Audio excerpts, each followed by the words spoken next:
Hello, Motorrad World fans, and welcome to this episode of Talking MotoGP from Silverstone with myself, Rob Portman, and my co-host, Paul Scott. Paul, how are you doing? Back in, I believe it's still nippy South Africa, not quite warm yet.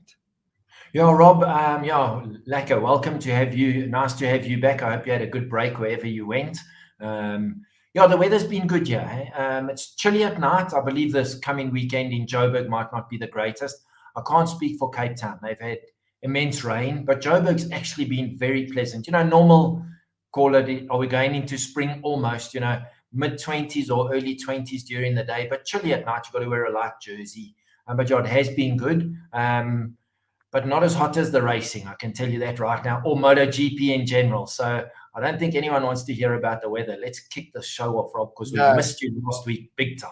Yeah, no, we did, and I must apologize for last week because I went away on holiday with the family for a week, but I took my laptop, took everything with with full intentions to do the show on Tuesday night, and then the holiday park that we were in just had less than no signal, which actually turned out to be a nice thing, to be honest, because I got to really switch off from everything and had a great week with the family. So I do apologize, but we are catching up this evening, and we do have a lot to talk about. A little bit more intimate because I was lucky enough to be at the Silverstone MotoGP race and really got to pick apart certain things, which I think we can bring nicely into the conversation tonight. We're not going to talk too much about the racing. We all know kind of what happened there. I think the biggest thing I could take from the on-track racing action over that weekend to talk about is this resurgence and this rise of Enea Bastianini. I watched him that weekend. The guy's riding with pressure off. He doesn't have anything to prove to Ducati or anyone. His future's done with KTM. He knows he's going. He's sorted, and he's just this confident rider. And I watch him out on track. You watch how he managed both of those races. He made the world's best. He had the world's best right here. He at no point in both the sprint and the main Sunday race was he under any kind of pressure. He had them exactly where he knew exactly when to strike. While everyone was worrying about tires and fuel and this, he just looked like, I've got everything. He wasn't worried about tire pressure, nothing. And the guy, that Bastianini, even in his media debriefs, I love that he was just this comical guy sitting there. I pushed like a bastard, and he just looked like, a caged and a worried Bastianini that we've seen kind of curls up and goes into this little cocoon of his. But when he comes out like this, and if he can carry on this form, and we've spoken about it many times, and I'm sure a lot of people will agree here, it's brilliant that you can do this every now and then, but you've got to kind of string it together a bit more. And that's always been Bastianini's Achilles heel for his whole MotoGP career so far, is that he puts these couple of strings of races together, and then he just has a couple of weekends of like, you forget Bastianini's even there. But looking at that weekend, I do think something has clicked. And even in his debriefs, Martin Bagnaia were talking, this big question mark arose all of a sudden about these Ducati GP24 models, about this braking issue. There's this one braking issue that is why Pecco's stuck in the front, Martin's stuck in the front, and the question was asked to Enea, but it seems like you are able to ride around this problem, or you don't have the same kind of problem. How do you do it? And he kind of just said it is a little bit of a technique that I'm doing that's allowing me to get the best out of my tires and everything. So he really has got that whole package sussed. And while the spotlight is still very much on Martin and Bagnaia, this guy's just slowly in the background going, hello, hello, hello, and now right in the championship hunt.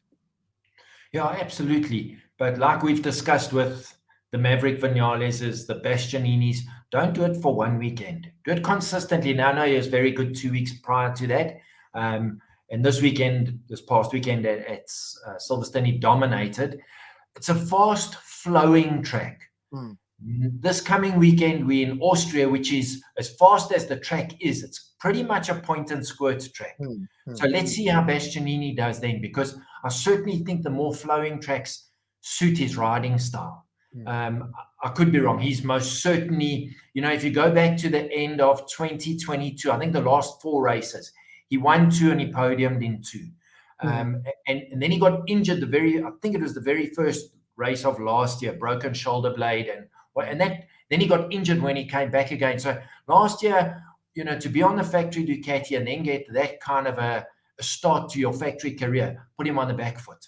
And it only seems like maybe the last 2 races he's really gained that confidence, maybe realized what it takes. But he's always, going back to 2022, he was renowned for being the best in the last third of the race when everyone else's tires were beyond their best. And it looks like he's now got the qualifying speed, which he mentioned a couple of weeks ago. He needed to improve that. And we know the last third, maybe quarter of a race, he's unbelievable. Now, regardless of what everyone else is doing, he can find 3/4 of a second every single lap. So it's going to be very interesting. He's 46 points behind, 46 or 49 points behind. We saw Bagnaia pull back 63 points. Bagnaia pulled back on Martin this year with something like 40 points in 4 races. So absolutely, he's in the championship without a doubt. But I'd like to have this discussion next Tuesday just to see how Austria pans out for him, because if he can string it together, and a good result for anybody is going to be first, second, or third. If he can do that, yes, then I think this championship is suddenly going to become a 3-horse race as opposed to a 2-horse race. Talking about Ducati, and I know it's a touchy subject for many people, and it's the Ducati Cup, and I've never really looked at it that way. I've kind of always looked at it as just fast cars going on a motorbike. I just want to watch entertaining racing. If they're all on Ducati, so be it. It doesn't really fuss me. But what was highlighted at Silverstone, again, looking at the overall results on Sunday especially, is the top 5 bikes were all Ducatis. The top 3 all GP24 machines. Then Marquez in 4th, GP23. Di Giannantonio 5th, GP23.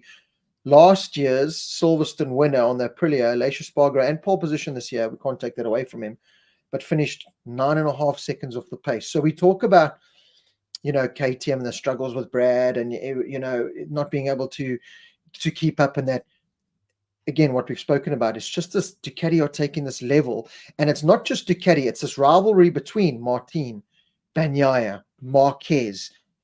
They are just pushing themselves. They are just doing this. It's it's a Ronaldo and Messi in football terms. Is okay. Well, if you go there, I've got to go there, and this is what they're doing, and they're taking it to this level that a lot of riders and teams are going. We just can't match these guys. So from that point of view, especially going into Austria, where you said it's a point of squid, before you even look at Austria, you go, this is going to be a Ducati Cup circuit again.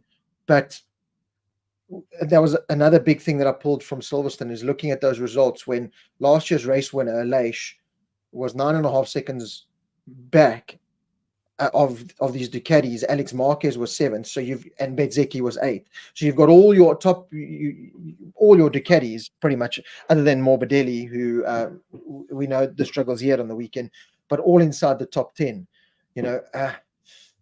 So it is a worry, and I do understand why people's frustration are that there are so many Ducatis in that. But again, you can't fault Ducati for having the best machine on the grid, and it's going to be very interesting to see who can keep up with him now heading into Austria. Yeah, absolutely. And there was an article on a website, crash.net, where I think it was Aleix who said, or maybe it was Vinales, Ducati haven't improved that much. Aprilia have gone backwards.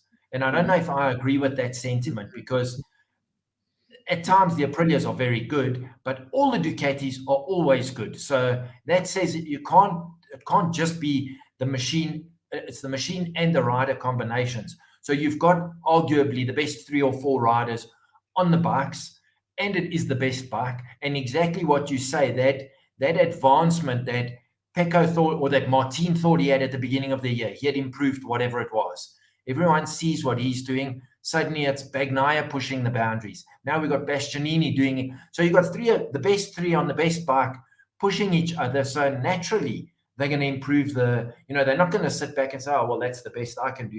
They're going to say, but you're on the same bike as me, and if you can do it, I can do it. I think that's the biggest issue, is that it is the best bike. There's absolutely no doubt about that.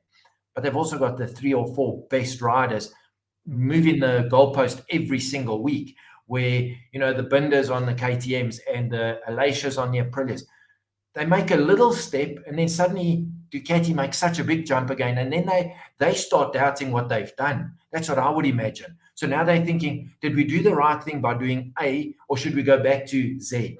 And I think that's the problem, where Ducati are just saying, well, yes, it worked for you, so it has to work for me. And I think that you're quite right. It's just fueling this increase in the bike and what they can do. And yeah, I think that's the biggest issue that everyone else has got. And maybe dropping down to 6 Dukes next year and only 3 full factory bikes might just slow that progress down ever so slightly. Time will tell. Yeah, Wayne Taylor was going to, pretty much brings me into the next point I was going to bring up, is the GP23s are also 7 to 10 seconds faster this year. And this is the incredible thing with the Ducati, is that you've got the Marquezes and the DJ Antonios, who, again, we cannot forget that this guy had no ride, mental issue problems, was going to stop racing. World Superbikes didn't want him. No one wanted him.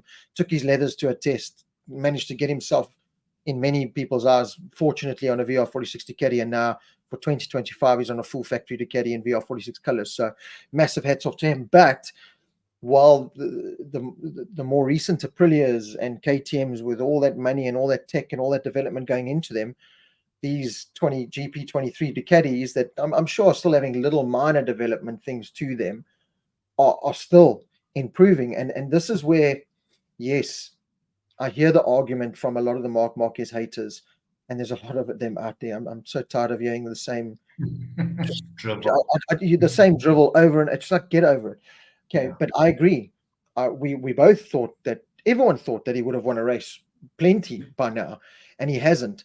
But if you look what he's doing on that bike, still to compete in the, yes, he's still making the crashes and the mistakes and that. My full judgment on Marc Marquez on his Ducati will be next year now. That's not saying that this year give him a free card. He has been disappointing at many times this year on that Ducati. There's no doubt about it. But he has also excelled in many ways, because there is this difference between the 24 machine and the 23 machine. He's got no development. He's got no solutions that the GP24s are finding every single race weekend that they go to. They're finding these little things. And the same can be said for DJ Antonio. Bezzecchi's been the worst of them. Morbidelli is still a big conundrum to me, even in his media debriefs. And this is what I loved about Silverstone. I really got to, again, I said, when you're at the racetrack and you're sitting behind in those debriefs with the riders, in all of their debriefs, you really get a much better idea, not just from what they're saying, but the way they're saying it and the presentation of it all. And I'll dive into that a little bit just now on each rider. But you can just see that Morbidelli, I've said this for a couple of years now, I don't know if Morbidelli fully loves motorcycle racing. Like, I raced against some very talented motorcycle racers that were very fast on motorbikes and went and raced overseas and won South African championships. Did they love motorcycle racing? They didn't sit with me at a table and talk about MotoGP, and they would often get riders' names wrong, and then you'd be like, how are you a South African champion and you don't even know this, you know what I mean? But they just seem to go fast on a motorbike. So why not? And Franco just seems like that kind of guy to me. Like, oh, well, I was fast on a motorbike. I'm in the VR46 Academy. I have all these opportunities. So I'll just, I'll be there. And more often than not now, yes, he's had a couple of good performances, but he is the worst off of the Ducatis again. And he's on, a later spec machine. Again, one of the lucky guys to be in that position. So anyway, the whole Ducati story is that every race we're going to go to, they're going to paint the same picture. Martin, Bastianini, Bagnaia and Marquez are just going to be pushing this envelope. Marquez is going to squeeze every single last bit of energy out of that 23 machine, while Pecco and them, are in this championship hunt, and mistakes are going to be made, as we saw again Pecco making the sprint race. And what I loved about Pecco is he came into his debrief, obviously he was upset. He's not happy he's crashed, but he came in there not throwing stuff or miserable or the team's fault. He came in there and went, this is what we do. We are racing at the fastest, highest level that has ever been in motorcycle racing. If you expect us not to make mistakes, then you're fools. I mean, he didn't say it like that, but that's the body language I got out of it. And that's how you've got to look at it. I know we can be very critical, all of us, as fans, as pundits, and say, oh, geez, what a mistake. Bagnaia, what are you thinking? What are you doing? We forget. And again, sitting there in the grandstand watching these guys, I know how critical we are of Nakagami and Gardner and all these guys. You watch the there's no slow rider out there. They are riding those motorcycles so fast, and it was a joy to watch. But yeah, certainly, again, just ending off with the Ducati conversation, that it's catch us if you can. Yeah, absolutely, Rob. And I've been saying it for the year and a half that we've been doing the show together, that Ducati are reaping the rewards from 2014. And a lot of people who haven't been following as closely as some of us follow from then won't understand the progress and the blood, sweat, and tears that Ducati have put into this project. It didn't just happen when Bagnaia got on the bike in the factory team. It happened from, as I say, 2014 when Gigi moved across to Ducati. And Dovi was the catalyst. There's no doubt, to me, he was the best rider that Ducati had up until we got Bagnaia. He really stuck it out. He went with the good and bad times. Exactly what Brad's done at KTM. I'm going to say pretty much what Alicia's done at Aprilia. And I think the tide will change. There's absolutely no doubt. It's history. That's how bike racing, that's how any sport works. Someone, some team, some motorcycle dominates. And 5 years, 6 years from now, maybe even 2 years when we change regulations, you might see a complete different set of circumstances. But until then, Ducati have to take credit for what they've done. You can't blame them. You're not going to expect them to say, oh, well, sorry, we're dominating. It's becoming not such a good show. We'll slow down. No one was saying anything in 2013 when they couldn't get, I think they went a season and a half without a podium. They still got concessions. No one was saying to Honda then with Marquez and Yamaha with Lorenzo and Rossi, hey, listen, guys, you're not being fair to Ducati. So, I understand it, but the bigger picture is it will change. Right now, we're in a Ducati era, and they've got the best riders. It's not like they've got a mediocre oak on the bike, and all their riders are unbelievable. So, it's one of those things. We need to live with it. Might not be – the show has been good. I don't like one manufacturer to dominate the way they are, but that's how it is, and they deserve it, and kudos to them. But mark my words, that wheel is turning. Might take a while, but at some point, it will be someone else. It will indeed. Just hi, slideshow. Hello from Paris. So thank you so much for joining us from Paris. We've also got Paris or Paris? No, Paris. The real. Just clear that up, eh? The real Paris, the Eiffel Tower, Paris. I think. Chris Williams, hi from Austria. 35 degrees here today, but weather looks very iffy for the whole weekend. That's a curveball that we've seen. So bring on the rain, Brad Binder on slicks. Let's go. There we go. Yeah, Johnny, and I don't want to hop on about the Ducati thing, but Johnny brings up a good thing here, and we can end it off there. And please, everyone, put your comments in here and let us know. I'd like to see what the divide is here. I kind of said that, yeah, I can understand it's frustrating that it's all Ducatis, but for me, as long as there's good bike racing, I don't care. Yeah. As long as, there's a group of riders battling it out, I don't care what bike or who's dominating, as long as it's good bike racing. Johnny Martins, in all honesty, Rob, the allure of the sport is suffering big time as a result of it being dominated by Ducati.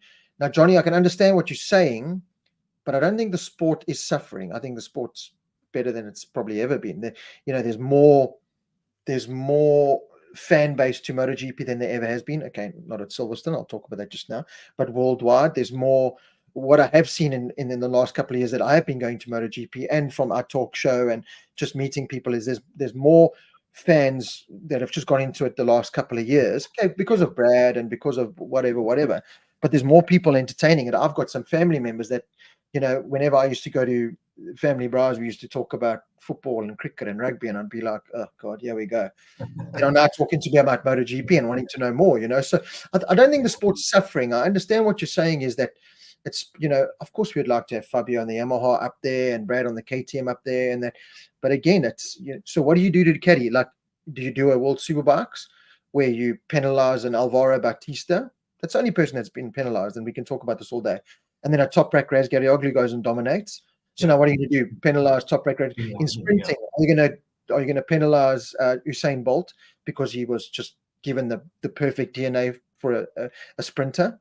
Tall, muscular, Jamaican, can eat chicken nuggets before he goes and sprints and break the world record. It's just genetics, and it's just hard work. It's just how sport works. There's winners and losers. And again, these teams are buying Ducati haven't put 8 bikes on the grid there. Ducati have had to supply 8 bikes on the grid because VR46 leased the bikes. Pramac was supplied the bikes. Gresini leased the bikes. So there's 4 bikes that are bought. They can go buy Yamahas, they can go buy Aprilias. They don't want them. They want Ducati. So Ducati are putting in the work and deserve everything that comes to them. That's from Sean, Mariska Hutchinson, not yet, usually at the end. I'm not sure what that means. But the issue with MotoGP is that so far next year, Brad is the only non-European on the grid. Wayne, and I read a press release today about Dorna not wanting any more Spanish or Italian riders, mainly Spanish, but with the programs that the Spanish governments and the Italian federations put through, you just get inundated with these talents. We don't have the finances and those programs in place in South Africa. Not many countries do. In Spain, it's just like here in the UK. The UK, your kid is grown up to be a footballer. That's it. Because you know it's going to be a profession. Even if you don't do it at the top level, you're going to do it at League One, League Two, and make £3,000-4,000 a week and live like a king for playing football. In Spain, motorcycle racing is a genuine career path. Is South Africa? No. Is Malaysia? No. Is Australia? It used to be. It's not anymore. So listen, I'm the first to put up my hand and throw in the face of Dorna all their failings, but in some ways, it's out of their hands. In some ways, yeah, absolutely. And you can't blame the Spanish and the Italians if they're doing that right. You can't, once again, like you can't blame Ducati. They're doing it right. What do you do now at the end of this year? Say to Fermin Aldeguer, sorry, we've changed our mind. There are too many Spaniards on the grid. We're going to get Frikkie van der Merwe from Brakpan and put him on the grid. You can't do that. He's earned his right to be on the grid. So it's a very difficult and a complex one. And saying that Brad might be the only non-European, well, a little spanner in the works is that apparently Ayagura might be going to Trackhouse racing. So once again, rumors and Jack Muller, which was I disappointed when I read that. We'll talk about him. But anyway, but be that as it may, it is a European dominated sport because they got the correct structures in place, and we've known it all along. Brad had to go to Europe, Brad and Darren. Casey Stoner went. Wayne Gardner went all those years ago. Mick Doohan. I was reading a thing about Wayne Gardner a couple of weeks ago because I absolutely loved him. He gave up everything also at the age of 16. Went to the UK, very luckily won his very first race in the UK, set him up. But still, they didn't stay in Australia. They don't stay in South Africa. So unfortunately, it's European owned and it's European based. So to get ahead, that's what you have to do. I think, when I was at Donington a couple of weeks ago, watching World Superbikes and supporting Nicole in this Women's World Championship, I think there's a clear indication of the divide from the rest of the world to Europe. You look at those European ladies, there's 5 top ladies there. There's 3 Spanish, Italian, and a French girl, I think. They are miles ahead. And it was at Portimao again this week. They are in a different league. If you look at the way they ride, their riding styles, Nicole, one of Nicole's bad traits is always riding in the middle of the track. She never uses the full track. She got away with it in South Africa. You're exposed. All of those fundamentals, those basics that you do wrong, but work for you in your local championships because it's not world international level, expose you on the international side. And there's a clear divide. Those ladies that race in that championship are paid to go racing. They live in Europe.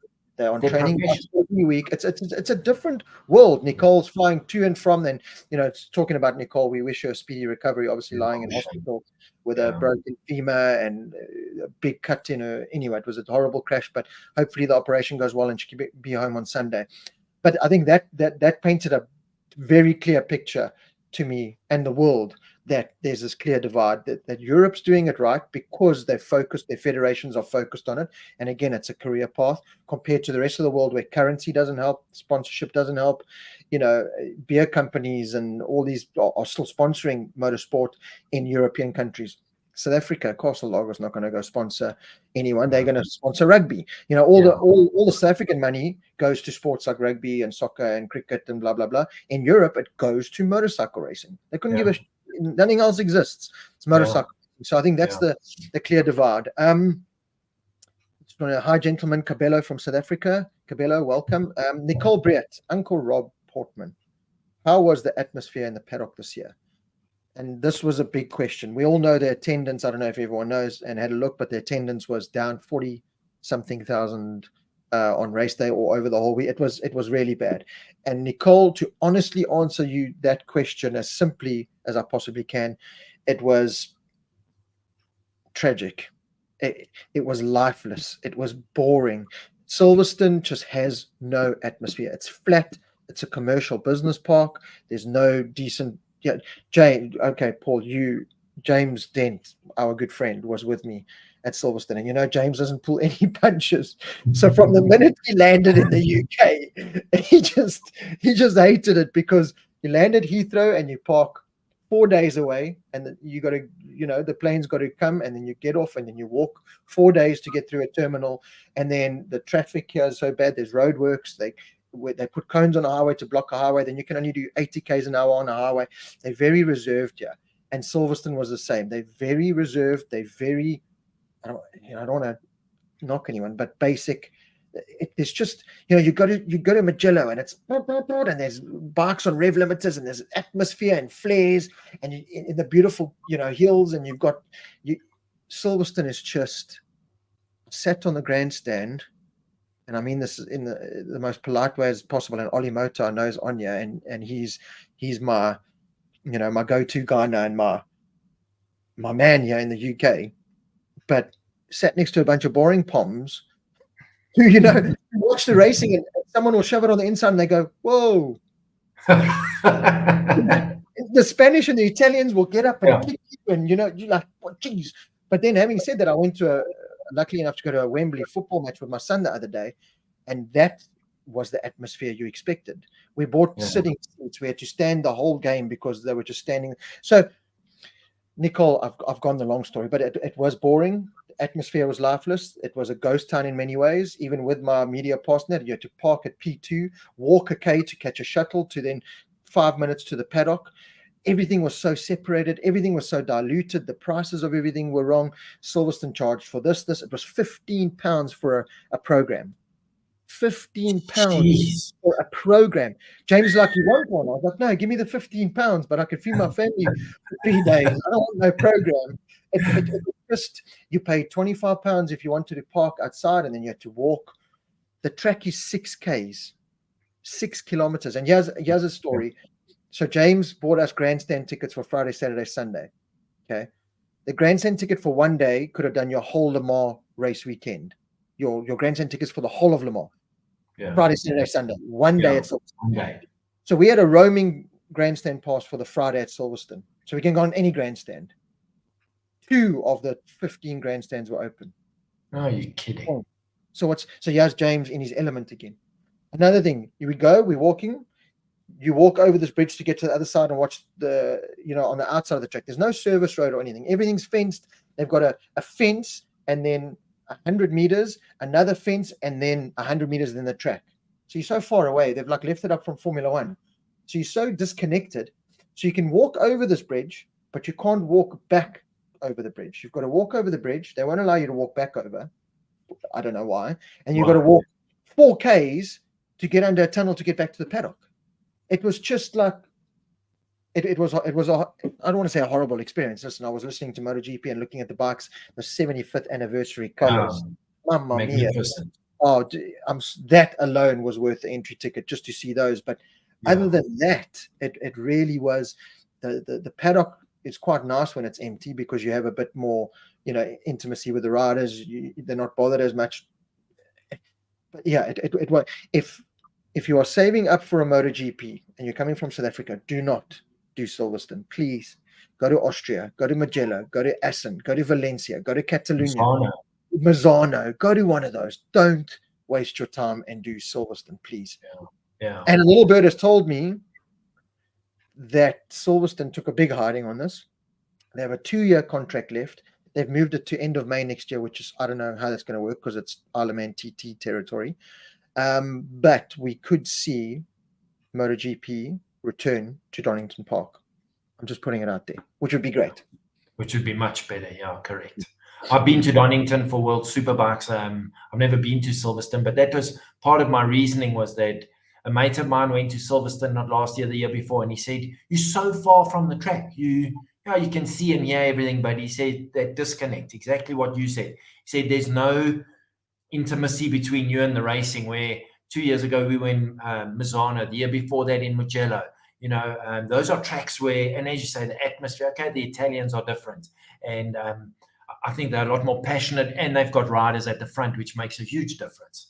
But yeah, so I'm disappointed in what you say, because that's part of the vibe. You want to go there and really get you want to feel part of the atmosphere. But years ago, James and I also went to Magny-Cours for World Superbikes when Shez was there, the year that Ben Spies won, and also zero atmosphere, zero. It was like, so I suppose some tracks have got it, some tracks haven't.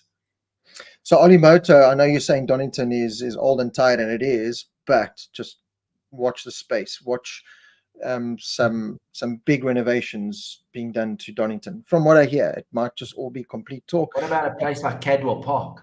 Oh, geez, can you imagine? Over the mountain? I'd get three of the racetracks in there, and it would be full.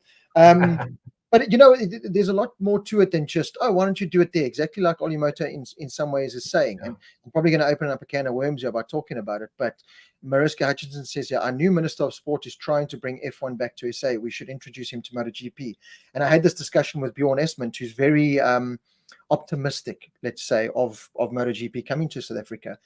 And I have this conversation often with people, and I try and not be brutal, but I try and be as honest as I can and say, right, here's Silverstone, 42,000 people. Silverstone, the British. Silverstone, 42,000 people.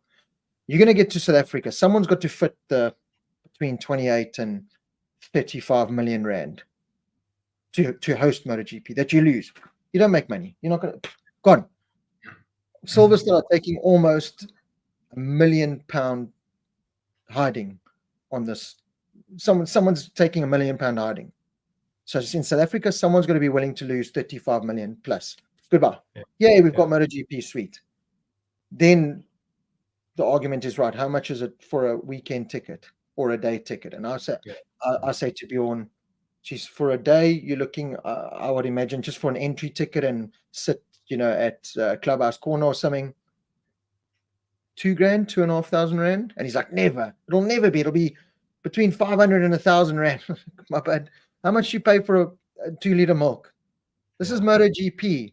What I saw, what James paid for our grandstand tickets at Silverstone, and what, as I said, Silverstone, okay, maybe not a good example because it's one of the more overpriced ones, but generally, so if you, your wife, and your 2 kids, or even 1 kid, want to go to a MotoGP in South Africa, let's say at average prices, with food and drinks and getting there and whatever, it's going to cost you 6-7 grand to go enjoy MotoGP, and that's just sit on the side of the track and watch the one corner.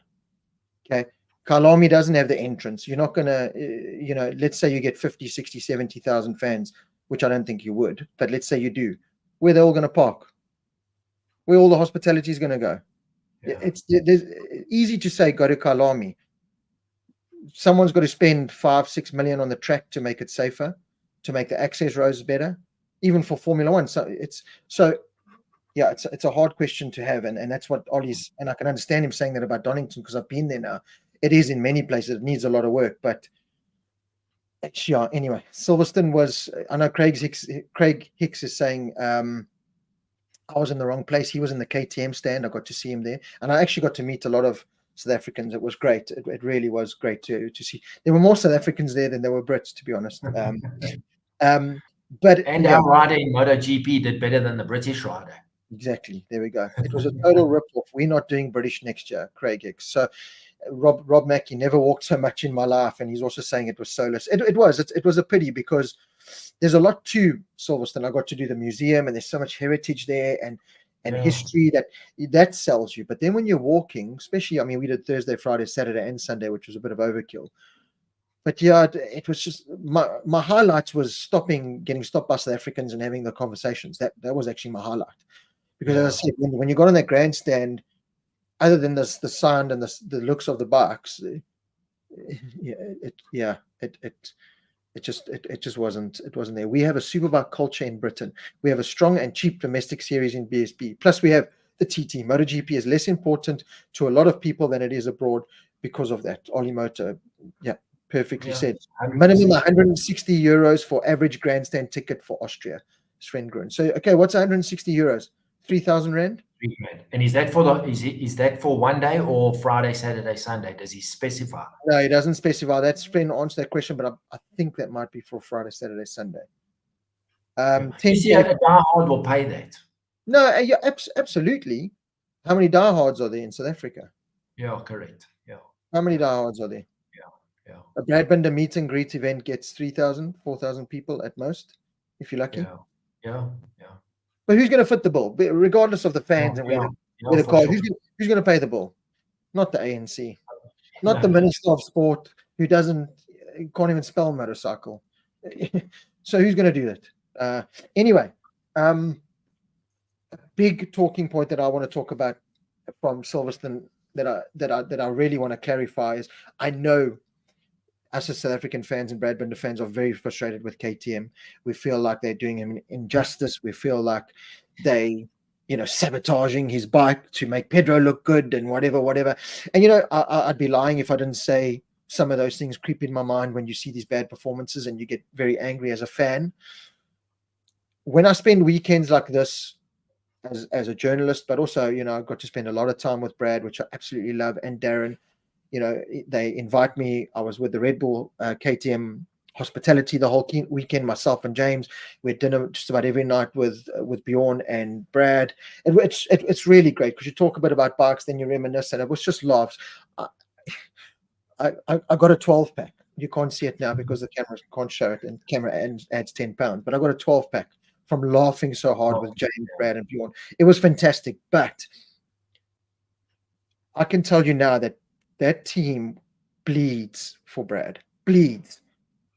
When I talk to Tex, Mark, all of the guys, Checkman, all of them,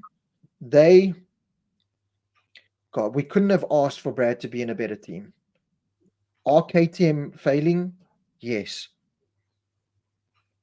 Is it due to lack of trying? No. They are trying their hearts out. Why it's not working, I can't tell you. There was a lot of confidential talk between me and Tex and a lot of team that I'll never publicly put out there, but a lot of it made sense, in some of their failings and stuff. The fact, what I took from this weekend is there's a united, strong team effort there that at some point has to work. It just has to. I know it's frustrating with the WP suspension and Öhlins. I do still think in many ways it would be a simple fix, although talking to the team and that it's not, electronics seem to be a bit of the problem. There's other factors in it, but I can 100% guarantee all you South African fans and Brad Binder fans that KTM are doing their best. They love that guy. Brad is happy where he is. He wants to achieve with them. They just need a little bit of luck, and they just need to find that little something. Yeah, Robin, I think that's such good insight coming from you, having been in their environment for the 3-4 days.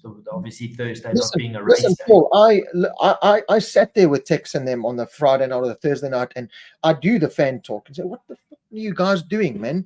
Why can't you get this bike to work? Why are you doing it? Why is this?" You do, and then you have those conversations and they pull it apart and they explain it in ways, like I said, that I can't really go into. Sven says that would be for a weekend, so Saturday and Sundays at 180 euro, by the way. So yeah, there were good, honest conversations. So I wasn't just sitting there letting them, sell me a sales pitch and going, give you the PR, James and I, you throw questions at these people, but you break it down, and like I said, you can read a lot of someone by the way they say it and their posture. They went in there going, "Oh no, we're trying a hard out, it's just not working." They will work. They will work 24 hours a day, 7 days a week for Brad to achieve. It's that simple, and that's the biggest thing that I took from it. Yeah, absolutely. And Rob, it's something we've discussed many times. And if it's if you're allowed to tell us, what did they say about the WP suspension? I understand there's other issues, but do they think that could be a small percentage of their problem?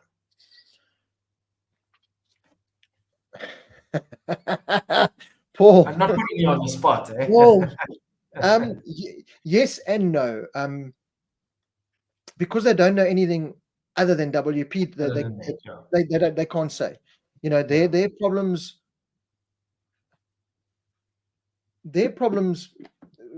One of the biggest things I picked up with the media debriefs as well is every Ducati rider went in there talking about, we made a slight change and the bike worked.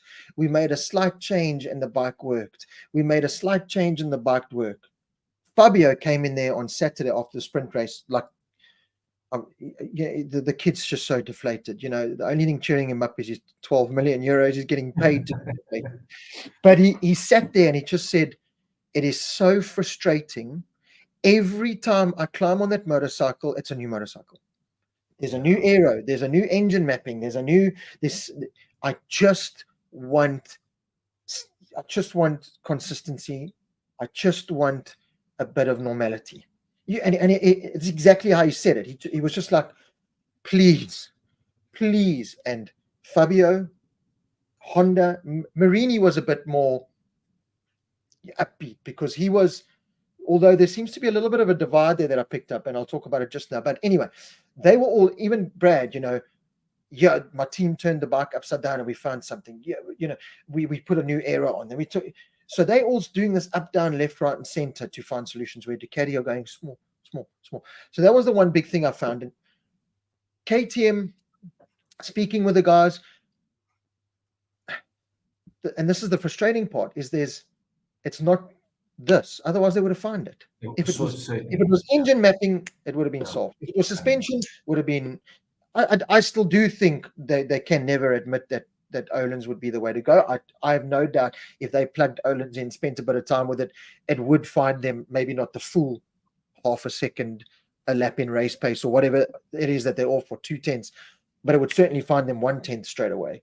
You know, there certainly is a disconnect. And watching the bike out on track, and I asked this question to Pedro Acosta. That's the question that I said I was going to ask him. Again, if you watch the lines on the onboard, Pedro's here, Brad's here. Brad and Jack are turning in from here, Pedro's turning in from here. I said to Pedro, are you riding the KTM the way you want to ride it, the gas, the KTM, or you're riding it the way it needs to be ridden to go fast?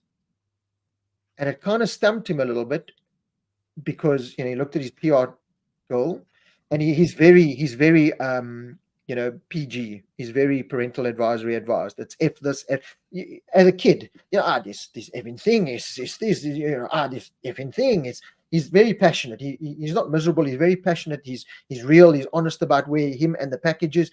And he just said, you know, in a way, yes, I'm riding because of the restrictions of the bike that I can't feel that I can do that. But my riding style at the same time has always been that. And I remember someone a couple of weeks ago pointed out in the show that if you watch Pedro Acosta in his Moto2 days, he also was kind of in the middle of the track. But he definitely said if the bike was better in some areas, I would ride it a bit differently.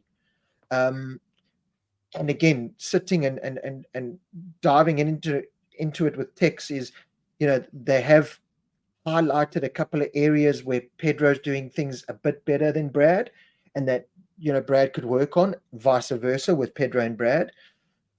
So it's just this recipe that hasn't quite had enough salt added or sugar added. You know, they're still doing these tasters and going, it's not quite right. And the frustrating part for them and for it is they can't pinpoint the exact problem where to find the solution. Yeah, and I think we've discussed this almost ad nauseum, that if they knew that, like, yes, we know and firm believers the front suspension or the suspension in general could be a part of the problem, but we know it's not the only problem. And if they knew that, if they had that crystal ball that would say to them, okay, it's go to mapping 1.2, not mapping 2, or whatever it is, it would be a different ballpark. So yeah, very, very, very difficult to resolve, but very good to hear from your point that they are 100% behind Brad. On the note of you talking to Pedro Acosta, How do the team, KTM that is, feel about him moving into the team for next year? Love it. Absolutely love it. Brad's side of the garage, respect him and love him. He's gonna be fantastic. Brad, I think we saw by the video where they had the collision in the sprint race, and then Pedro goes to Brad and takes him a bit of his crashed aero, and they swap aeros. There's a good unity there, and they are fully supportive to have Pedro. They can't wait to have him part of the team. Same with Bastianini. They can't wait to have Bastianini in the team. They think he's going to be a massive asset. I don't want to say The other guy. The Maverick thing is another conversation for me, and I'll bring it in now. That I put to them, and I got some interesting answers, but one that I saw over the weekend. Just to answer a question here from Nadim Khan: is KTM really a failure, or is that Ducati, they've moved the goalposts far ahead? Blah blah blah. Nadim, it's exactly what it is, and this is exactly what KTM say.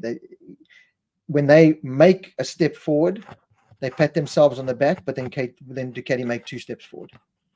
And then this is what frustrates them so much at the moment. So it is this ever, increasing goalpost moving that KTM have to keep up with. So again, there's a lot to it. And there was a lot that I took from that. And even Brad himself in one of the debriefs said, I still have to adjust my riding style, and he knows he's got to adjust his riding style in some ways to make the bike work a bit better, like Pedro was doing, at the start of his MotoGP career, like Jack Miller did at the start of last year. The problem is exactly what I said a couple of weeks ago. Reality kicks in. And with Pedro, reality kicked in. Right. You can't get away with soft tires all the time. You can't get away with going flat out. Tire wear is a thing. You can't get away with the KTM braking from wide, and trying to turn it in, and wide sweeping lines and this and that. So all these little barriers that Brad's had to deal with for such a long time, that he's almost, he's built up a bit of bad habits in some ways, maybe I would say, watching him on the side of the track with his riding style because of the bike. That's how he feels he can get the best out of the bike, is riding the bike that way. You could just see he's going into corners fighting the bike, whereas the Ducatis are going into the corner with his bike saying, come, let's go. Brad's got a pit bull on a leash taking him for a walk. Ducatis have got the golden retriever, guiding them through the track, and it's visible. It is so visible to see Brad in that one section where you go left and you got to flick it right, to change of direction really quickly. It's like a boat. You could see Brad just like, and the thing like literally falls into the corner. That Ducati just goes whap up. The Aprilia goes whap up. Yeah. Even the Yamaha looked, a lot better. That's always been the highlight of the Yamaha. Yamaha's problems are all with engine power delivery and electronics. The bike just, you can hear it go blah, blah, blah. It just interferes way too much. And it's the same with the Japanese production superbikes. They just interfere way too much, and you can see that with the Hondas and that. But the KTM know where they are. Brad knows where he is. They just that little bit of spice needs to kick in. Talking about KTM, the biggest thing, as you were saying, talking about Pedro coming into the team, Bastianini, the biggest thing I saw again that disappointed me massively, and I don't like to use that word disappointingly because I love and respect all these riders, but Maverick Vinales is going to upset that. I don't think Maverick Vinales is going to fit into that KTM environment. That KTM environment has got this high level of professionalism, don't get me wrong, but it's also got this like inviting nature. Brad and his team get along, and they, there's this great vibe. I don't think Maverick's going to fit into that. I kind of mentioned it to a couple of KTM team members, and they also have a couple of concerns about it. And here's a perfect example. So Brad's debrief on Sunday after the clutch failure came in, and he said, yeah, I'm disappointed, especially after topping warm up in the morning. We changed nothing. We made a little change on the bike, but no, we didn't strip the clutch. There was no problem in the warm up with the clutch, same bike. Brad in his whole MotoGP career has had one clutch failure or two at most. It's not something that happens every weekend and it's KTM's fault. It's just these things happen. But Brad came in there, and obviously before or after, I should say, I saw him after because I had to run 4Ks to get to the debrief because they said, "Oh, Brad's debriefs now." Run in my Vans, which are the most uncomfortable shoes in the entire world. Got there for the debrief, caught the back end of it, but afterwards, obviously, then you get the unscripted Brad version, and effing disappointed, and but he always goes back to it is what it is. Roll on Austria, and in his debrief, he said the exact same thing. It is what it is, not the team's fault. We found some things this weekend. Let's go. Maverick Vinales, every single debrief he did that entire weekend was, it's not my fault. It's the bike and the team. Literally the bike and the team. He said to us journalists, you tell me, I've always been the strongest on acceleration in the team. I've always been the strongest accelerator out of the team. Now I come here this weekend and I have no rear grip. How is this possible? You tell me. What's the team done with the electronics? Sitting there going, are you real? Yeah. Are you, now you do that to, you maybe can get away with that with, you didn't get away with it with the Japanese. They went cheers. I think Aprilia were kind of in a position where they had this big name and they were like, okay, Maverick, just please don't leave us. Now they don't need that anymore. They've established themselves. That's not going to fly with Pit Pyro and them. It's just not. The Austrians and the Germans and the whatever, they don't play those games. So I worry. I seriously worry about Maverick being in there. I can easily see it being a Zarco story from a couple of years ago where he might not even last half the season, to be honest. Yeah, and we've discussed it. His temperament, when everything goes perfect, he's the fastest guy on the track. But like we've said many times, it's happening to him one race per season. It's not even 4 or 5 races per season. It's one or one meeting. He seems to be, if he gets the sprint or qualifying good, then he has a good sprint race, then he has a good Sunday race. But if that's his attitude, Rob, and as you say, he's now going from a bike that I think at the moment the Aprilia is probably a slight step ahead of the KTM. And now he's going into an environment where it's a team and it's call it a family environment, and he's a bit of an outsider, and he starts off with that kind of attitude after the second or third race where he suddenly starts pointing fingers at other people.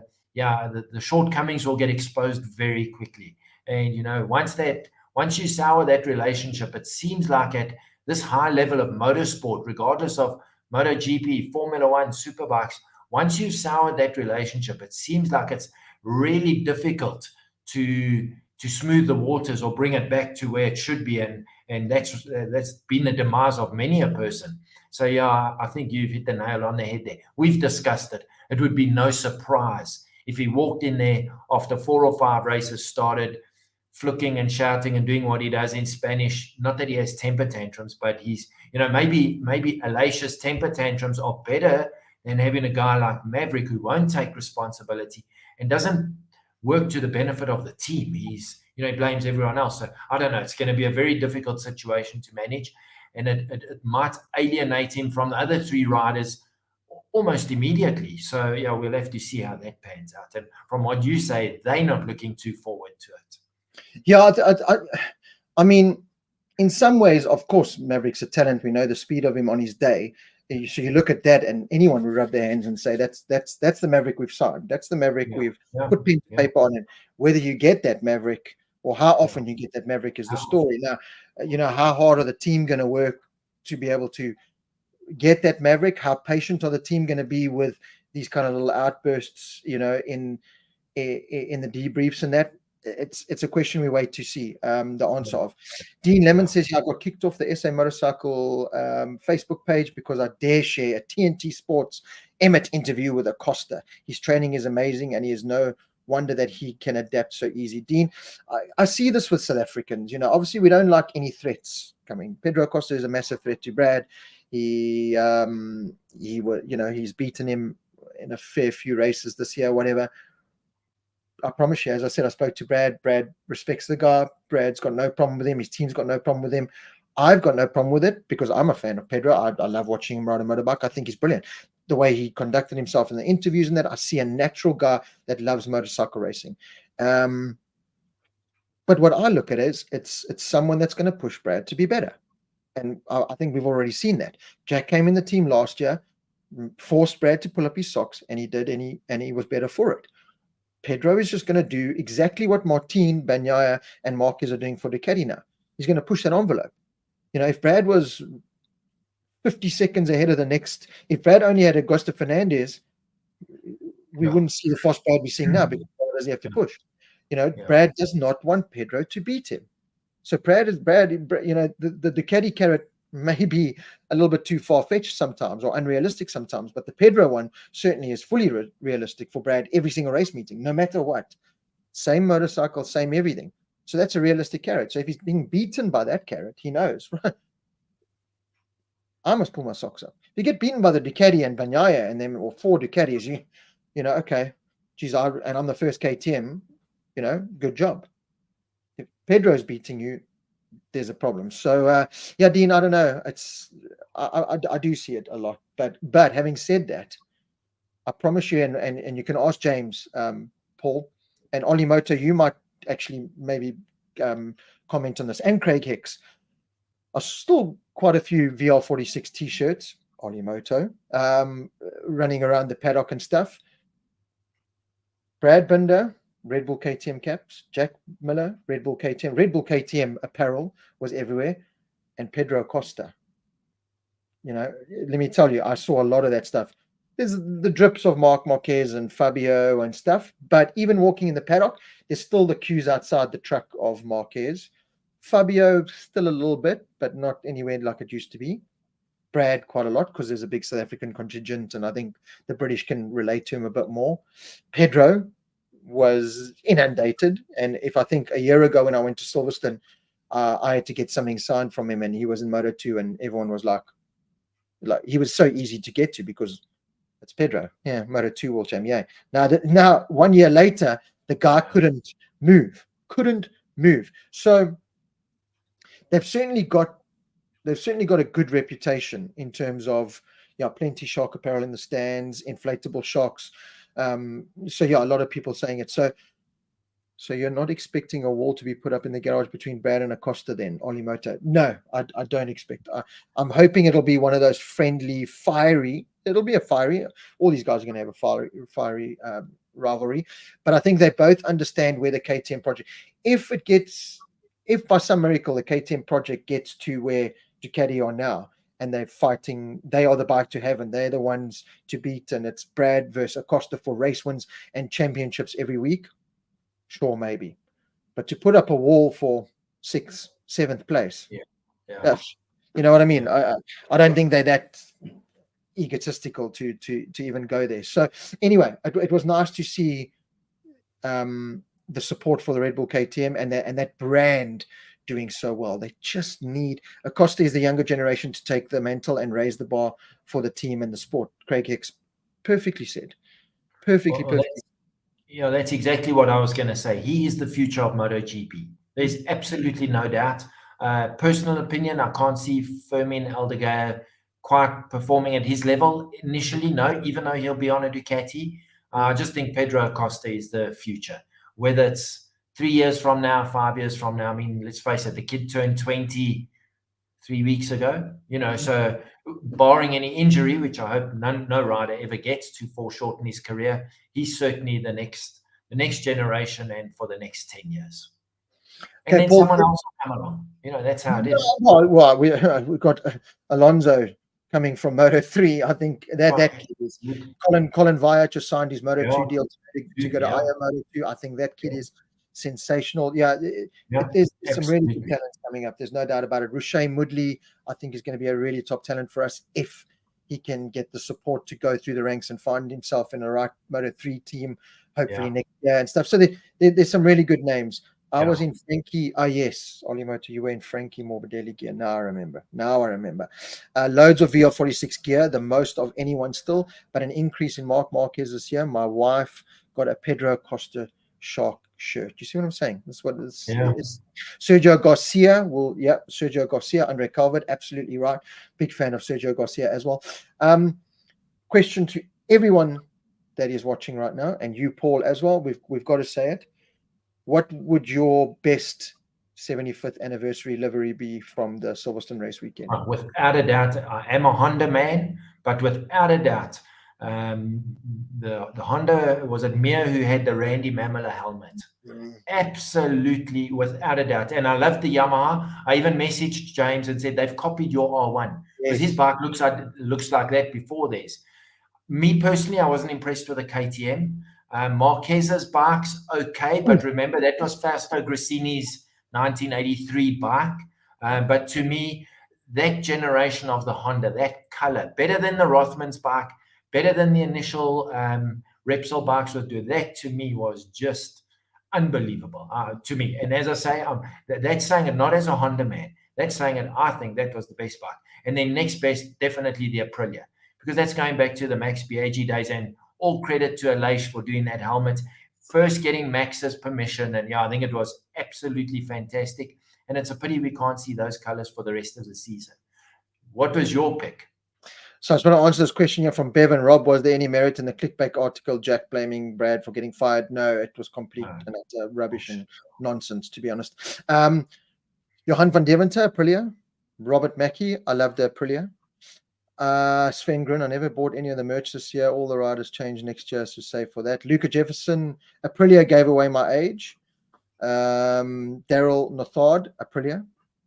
Zarco's bike, hands down the best looking. Bevan HD, the Castro colors, I agree with that.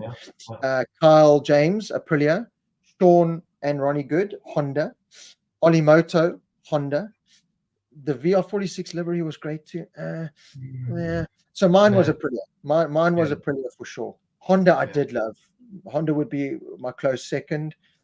The KTM, honestly, when I first saw it at the track, I went, you've painted your bike white and put Red Bull stickers on it. Like, well, what's the deal with that? When I see the photos on the internet, the action shots, I go, yeah, okay, I like that. Same with Brad's helmet. When I saw it, I thought, God, it's a flea market helmet. Like, you know what I mean? Someone's bought a white helmet and they've put stickers on it. But I kind of, it's not my favorite, but I did grow into it. Edwin Norris, Yamaha, Aprilia, Castrol, Honda. The Yamaha, and you'll know, Paul, every time I try to do a video, and I had James with me, so I'm recording Rins Yamaha coming through the paddock, and I'm recording to put it out, to use as content. And I got James, check that, Rob, check that thing, looks just like my bike. Rob, in all fairness, I think what you should do for everyone who tunes in, just post a pic of his R1 so they can see. I mean, he sprayed his bike, I'm going to say 18 months ago. Yeah. And they've copied it, except his has got Red Bull. Les obviously had Monster, but I mean, it was almost a car. I sent him the photo. I said, check, they copied your bike. No, I've got the video. What a fantastic. I mean, imagine if that track had an atmosphere and they did that. And just to let you know, Rob, here in South Africa, on Friday on DSTV, they had an hour-long show just with the unveiling of all the bikes. I actually recorded it. It was absolutely fantastic. It was that, is his name Jack Appleyard? Yeah, Jack Appleyard. He went and then they did the unveiling. It was fantastic. So we saw all of that on the Friday after they'd done it on Thursday. So anyone who didn't catch it, try see if it's on. I don't know if it's on catch up, but I was lucky enough. I saw it before the qualifying and I recorded it and then watched it later. Fantastic to see that. So pity it's not going to be for the whole year.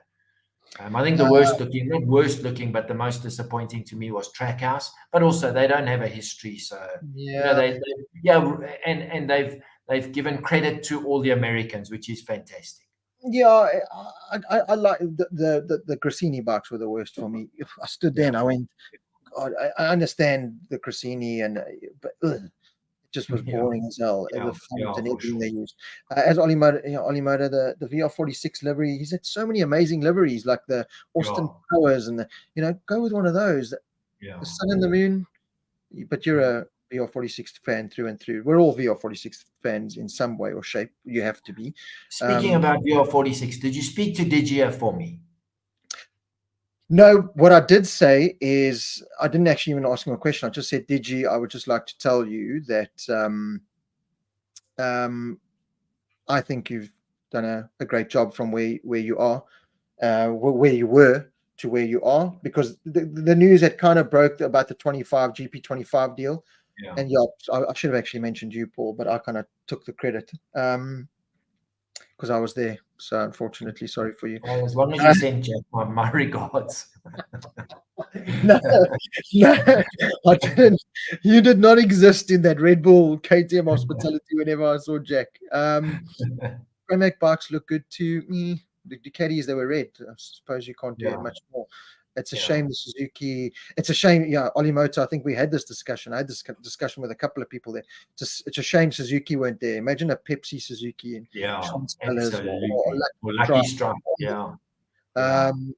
Castrol Honda, a couple of people saying, okay, so Luca Jefferson, too soon for some news from Simon regarding cruising during qualifying. So that was another good talking point in the Red Bull KTM hospitality. Simon Craper was there. It was the only time I saw him over the whole weekend, to be honest. So I went up to him and said, hey, how are you? And the first thing he said to me was, hey, Rob, how's it?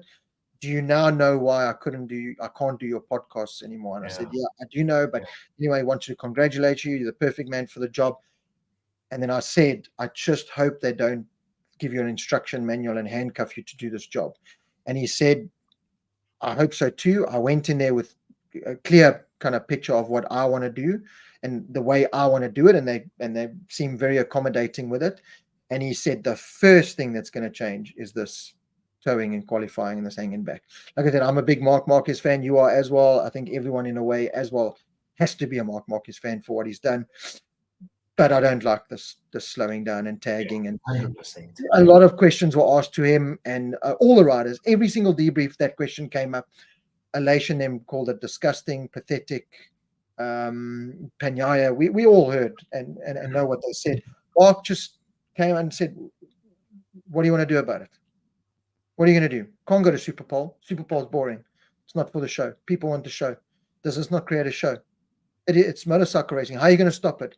Are you going to put a time penalty now in sectors? Then I just wait for the guy in the pit. He says there's ways to do it. But what? So he kind of justified it. He kind of just said it is what it is. My bike's not as good as theirs. To get as good as theirs, I've got to follow them. Simple. So Simon Crafar, that's the first thing he wants to tackle. Okay, that's going to be a very interesting point, and I'm a little bit disappointed to hear that's Mark's attitude. No doubt. He's the protagonist. He started it, and sounds like he's going to be there till they finish it, whatever that might be. Aleix made a very good point after his pole position. He did the lap alone. In the race, Marc Marquez 8 out of 10 times can beat Aleix in a race, fair and square. Why can't he? And he was always on the Honda pre his injury. He was always the master of doing that one lap at speed, always, regardless of what the bike, whether it was the best bike or not. And that's another debate going back 5 or 6 years. I'm very disappointed to hear that. How they're going to stop it, change it, whatever. Clearly, nothing's going to happen this year. I know with Moto3, they do those sector times. And, what are the penalties? Two or three place grid penalty is irrelevant. Most of them don't even bat an eyelid. I don't even think a long lap penalty. Yes, at Donington, we saw with Frankie, the long lap penalty was a proper penalty. Some tracks, it's a second and a half. So maybe the next alternative is if you have a set lap time, a minimum lap time, a 1:30 is your minimum. If you go out of that range, then start from pit lane. That's the only way they're going to deter the guys from doing this, as we've discussed, unless they go to a super pole, which clearly is not on the cards in any way, shape, or form. And just on that point, Rob, I believe they still do super pole like we know it from World Superbikes in British Superbikes. Is that correct? What's that? That they do a super pole lap for qualifying. In BSB? BSB, yeah.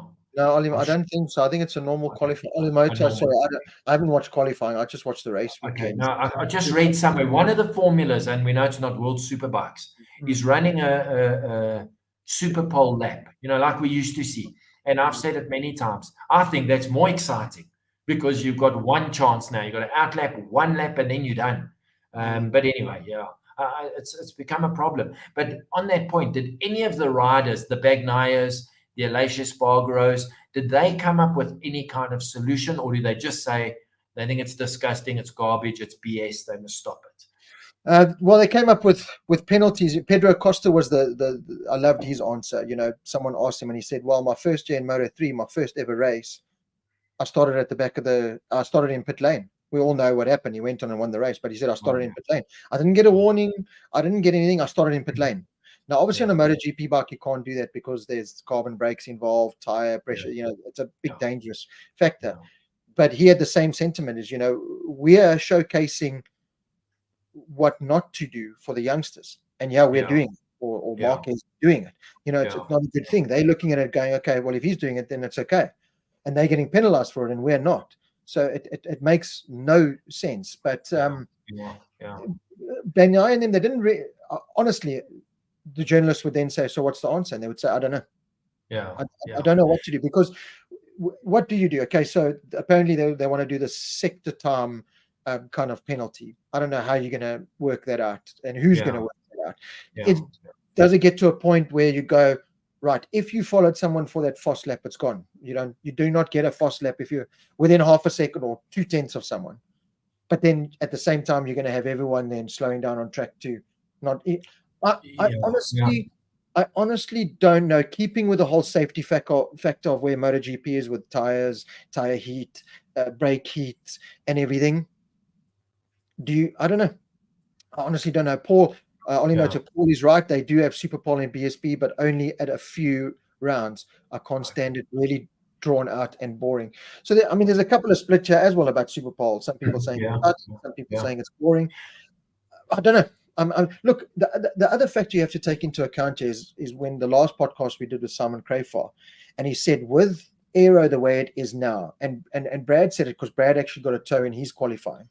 That was the first time I've seen Brad kind of hang around for a toe in qualifying.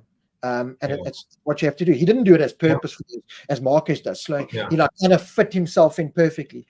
And he just said it. You can't believe how much better the bike works, the aero works, when you've got that little pocket. And Marcus said it, and Simon Crafar said it, especially when Mark was on the Honda. The Honda worked so much better when it was in that little pocket. The aero all of a sudden worked. And this is how Simon knew that aero was the problem, because when you're in that pocket, it's fine. When you're out, your aero is not working. So it's aero. So, I don't know. No one had the answer. No one. I didn't ask Simon Crafar what the answer was going to be. He just said that's the first thing he's going to entertain. I don't know how he's going to penalize it or manage it or anything, but we've discussed it, Rob, many times, and we've said it's because of the aero, and we understand that. The aero is, it's making the bikes, they work better in every aspect, but specifically when there's that little bit of a hole being punched in the air. For whatever reason, you would think it would be the opposite, where the bike in front, the aero is more effective. But it just seems unlike a Formula One car where the front car is better than the back car. Back car obviously gets the toe. MotoGP, it seems the aero works better in the toe. But then during the race, obviously you've got other issues with tire pressures and a whole different kettle of fish on that side, which I also understand. Simon's not a big fan of the tire pressure rule. So maybe we'll see changes there. Because as I've said, we want to see the race finish when they cross the line, not when poor old Luca Marini actually earns his point and then gets it taken away. Karma for the week before, the race before, if karma is the right word. But a couple of things. I think Simon definitely, he's going to make good changes there. And I think he's also, and I don't know why Freddie Spencer, I don't want to say was like he was. He just seemed to be, one day this decision, one day that decision. Where I think Simon, he just, from when you hear him speaking as the commentator and analyzing the problems on the spot, and when they show a replay or they analyze it, he was spot on initially. So I personally, I think that's a fantastic idea, and I look forward to him being in that position. Look, Freddie Spencer this year and the whole race steward thing has been 10 times better. Like I said, that chip off his shoulder seems to have disappeared, and they're not interfering as much. Whether that's because of all the criticism they got now or whatever, I'm not too sure. But I think Simon is the perfect fit for that job, and I'm excited to see what happens there. Got a MotoGP 2022 just chiming in with some comments about MotoGP is not bigger now because of Brad. Who the heck is Brad anyways? How many races has he won? MotoGP 22, just go watch Simon Patterson's show rather. Listen, MotoGP, You know, and we as South Africans, it's definitely because of Brad. But just if you take that out of the equation, every track, maybe excluding Silverstone this past weekend or 2 weeks ago, every other track, record crowds, record crowds, record crowds. Something is working, and I can tell you what it is. It's the Bagnaia, it's the Bastianini, it's the Marc Marquez. It's, you know, we've got a crop of riders that are making the racing exciting and interesting. You know, the fact that most of them are on Ducatis, nobody actually seems to be too concerned about that. Yes, we are, but not in a bad way. No, I think he didn't understand what we were saying earlier. Saying MotoGP has more fans from South Africa because of Brad, but following MotoGP that didn't never watched it ever before. I'm not saying MotoGP is better because of Brad Binder solely. Anyway, and now he's saying Brad easily and routinely gets his ass handed to him over to him by Pedro Acosta. Yeah. Okay, MotoGP 22, welcome to the show. Hope you enjoyed. Did Darren find a setting his suspension at Silverstone? A couple of people have been asking about Darren. Spent some, not as much time as I wanted to with Darren, but I did get to spend some time with Darren. Obviously a bit worried. Hasn't got anything kind of in line for next year yet. The team have said to him they would like to entertain keeping him, but results have to improve, which you can understand. Sorry, Rob, did they tell him that before Sunday's race? Just, and I'm not asking that in a facetious way, or did they say that after Sunday when he had shown what he can actually do? I'm not too sure. Remember the timeline, yeah, it wasn't as specific. It was just, hey, Daz, you know, how's it going? Well, no, I don't really have anything signed up for next year. The team, I've spoken to the team, they want to keep me, but I must improve results.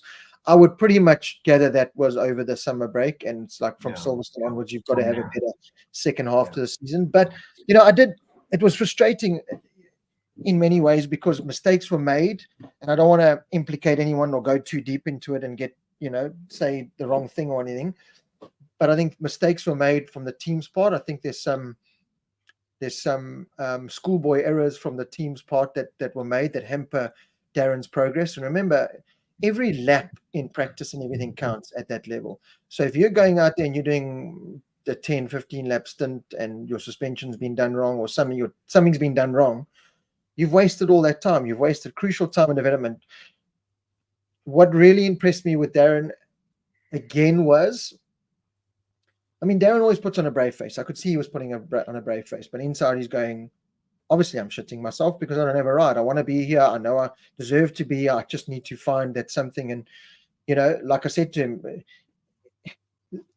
the stars looked like they were aligning for him this year, going with the Husqvarna team, second season in Moto2, Pirelli tires, which he's had a good relationship with before, WP suspension. That's just been a massive curveball for him and everyone else. Starting to come right now. We saw with Jake Dixon winning, Vietti on the podium again, Darren's brilliant ride. So they're definitely finding something. Pedro Acosta was out testing the Moto2 bike for WP suspension in the summer break, and all of a sudden they come to Silverstone and there's better results, you know. So there's more input coming in every angle, and that seems to be improving. The concerning fact, obviously, for Darren is Husqvarna, KTM Group have pulled out of all the sponsorship and that, so the team are very much now on their own. Whether they're going to go with Calix or Bosescura, we don't know. But Darren wasn't having a fantastic. So Darren said he climbed on the bike in the first session. He straight away felt like this is going to be a good weekend. I feel good with this bike. It didn't necessarily show on the timesheet, but he said I felt good. Then a couple of mistakes were made, and it didn't, you know, there were mistakes made, so he couldn't really put his best foot forward, which was worrying because not a good qualifying. I think Silverstone, how are you going to do this? Then Sunday Silverstone, James and I sat in the main paddock grandstand. So you come out of turn 1 into turn 2, that fast left, and then into the hairpin right there. So you see that whole section. And it was a perfect place to sit for Darren's race because he was making all of his passes into that hairpin. And it was a beautiful thing to watch. Darren, dive bomb Darren. You know, that Moto3 was back and he was in full flight.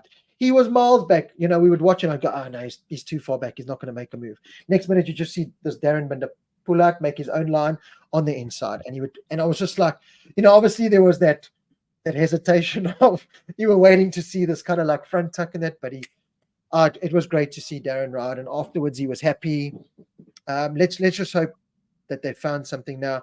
Let's hope that Darren's season can start now, and Darren can bring that Silverstone performance into more of the races going forward. Because if he does, there will be podiums, and there will definitely be potential rides. There was kind of talk that a lot of what his potential plans could be for next year were relying on other Moto2 riders potentially going somewhere. Joe Roberts, Iagura, this guy. Some of those pieces have kind of fallen into place now with, Joe Roberts looking like he's going to stay with Trackhouse. An American team choosing a Japanese rider over an American, it's crazy. But anyway, so Darren, I don't know, rides like that will guarantee Darren a place on the grid next year. He's just got to do it more often than not now. Yeah. I was just disappointed to see that they've signed Senna again, but there was no talk of Darren. So, it must be worrying for him. But at least if they've been honest enough to say to him, listen, we'll talk to you, but you've got to improve your results. Well, then the ball is in his court. And, improve his results. If he can finish as the first or second best WP suspension bike, well, then those results will talk for themselves. I'm going to go back to what I said about Silverstone being a fast flowing track. I think that helped the WP suspended bikes. Let's see if I'm right. We'll see this weekend. But let's hope his results now just for the next few races. Funny enough, last year, remember you and I said it after, I think it was after the summer break, or at some point we said, Darren needs to string together some good races. And he did 2 or 3 in a row that were really good. So let's hope he can do that going forward now and get something tied up for next year to also sort of put his mind at ease. And, the pressure when you're riding for results is hectic. No, this is the thing when you're in that paddock. And I haven't, I went to Silverstone last year and then now. So it's a year gap between races that I go to.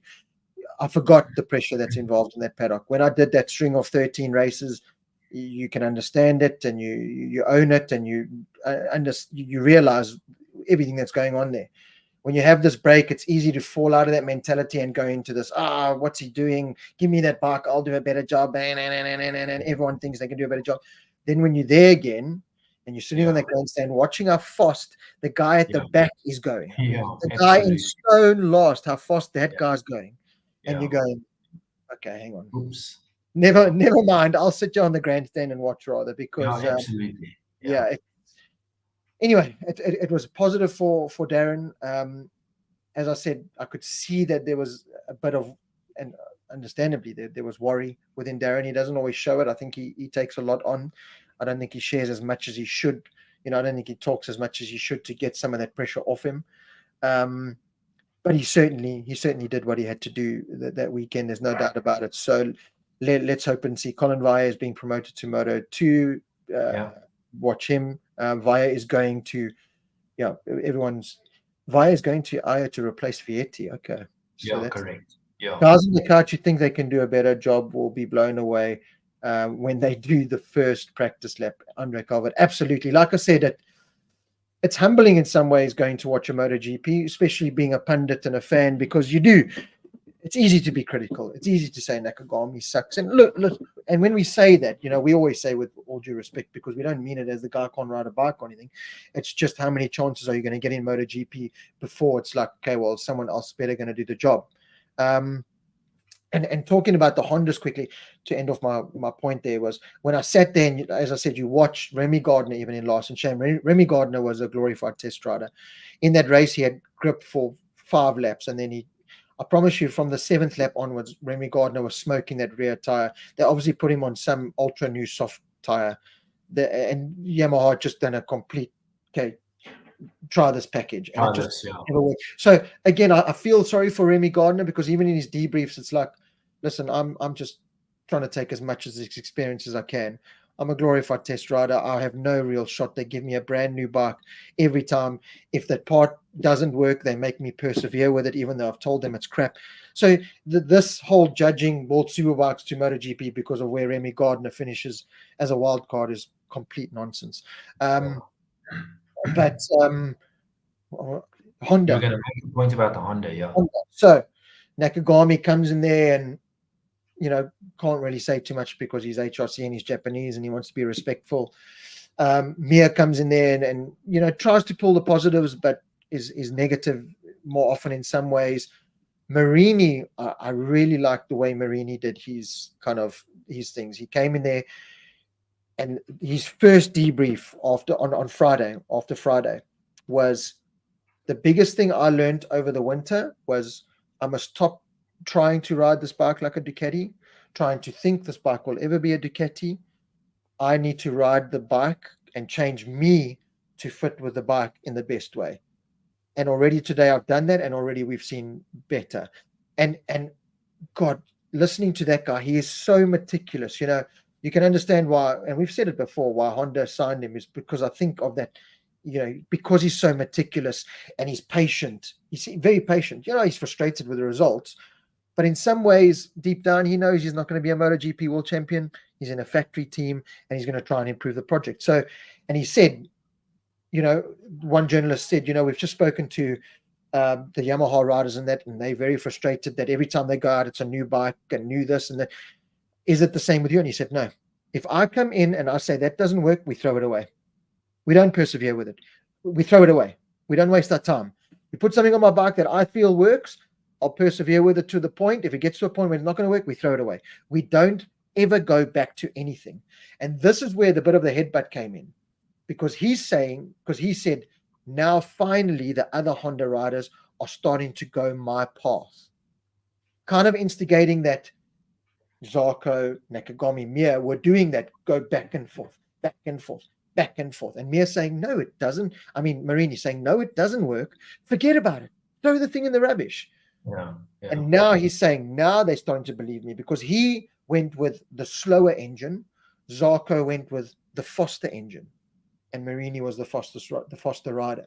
So Marini's saying, the guys are starting to go with what I'm telling them to go. And there were definitely, Marini had one of his better weekends.